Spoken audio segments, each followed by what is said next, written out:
So Jay Stanley, I did this exercise down there with him. And the reason I did that, I'm going to give you a little story there about Jay.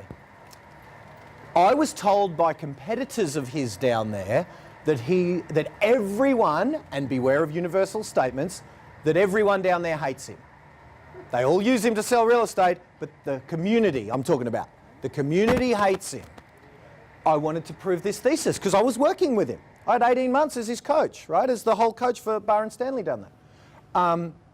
I wanted to know what animal I was getting in bed with, because when I met them, they were the sweetest freaking human beings I've ever met. I thought, they can't be the devil that I've heard about. No, you know, because they're religious, they serve their community. Jay every Saturday goes out and just helps people who need help with manual, you know, a saint, the way I saw him when I met him. So I went and asked about 20 people in the community.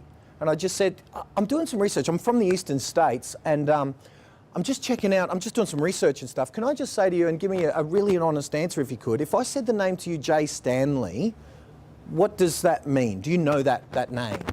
And half of the ones I asked, it was 10 out of 20, half said they didn't know him, half said they didn't know the name, and the other half did know the name and had something either neutral or positive to say about him. Neutral or really positive, right? 0 out of 20 hated him.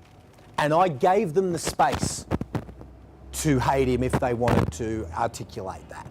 You know, research from the eastern states, I'm just checking things out, please be honest, please. I'm just here to blah, blah, blah, right?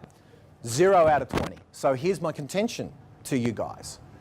If Jay's a marketing animal, and he's as good as the industry's got, you know, in that space. He's been using newspaper, he's, you know, maybe not as digital as he should be, and I'll yell at him soon. Gilmore and Drew Vale, there's the odd couple that fit this criteria, but they're few and far between in our biz. You know, if he's at only 50% name recognition in his area when randomly chosen, how's most of the industry? It's going to be 0, right? It's going to be 2 out of 20. Now is your chance to buy those name recognition spaces to your small pond at pennies in the dollar what the industry will ask of you moving forward.